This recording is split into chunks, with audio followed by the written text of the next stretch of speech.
you are, for TGC, arts and culture specialist, I can say. Yeah. Um, I want to get really practical here. How can we have a balanced diet in terms of the arts and culture that we consume, especially when, like you and me, we love these things? Yeah, I think it's increasingly difficult because there's so much, right? Like we live in an abundance of riches when it comes to access to the arts. Like on Spotify, on any like music streaming site, you literally have access to everything that's ever been recorded musically. Like, and same with like paintings. You can Google. No longer do you have to like travel to a museum to see a painting. Like you can just Google it, right?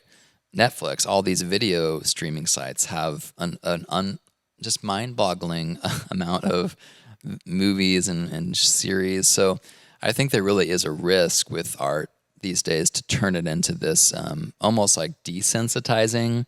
Like I consume so much of it and I go from one thing to the next so fast that it turns into junk food. It's just like not giving me any nutrition.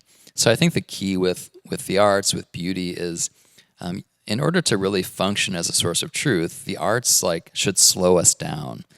And that's one of the great things that art does is in a busy age when we're kind of so distracted, it really does have the potential to focus us, to kind of attune our senses to something for a deeper, kind of longer amount of time.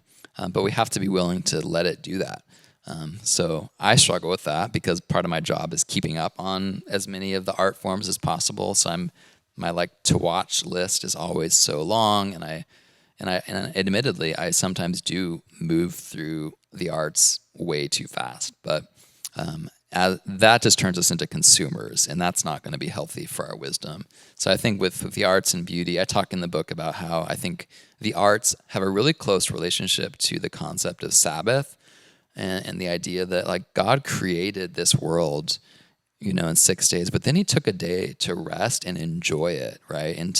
He said it was good, but then that Sabbath day is to like experience that it was good, right? In the words of Psalm 34, to taste and see that the Lord is good. And I think that's what art and beauty can do, is it can give us space to like pause and to slow down and just be thankful, to rest and to just take in the beauty of the world God made and the humans that he made with the capacity to make beautiful things.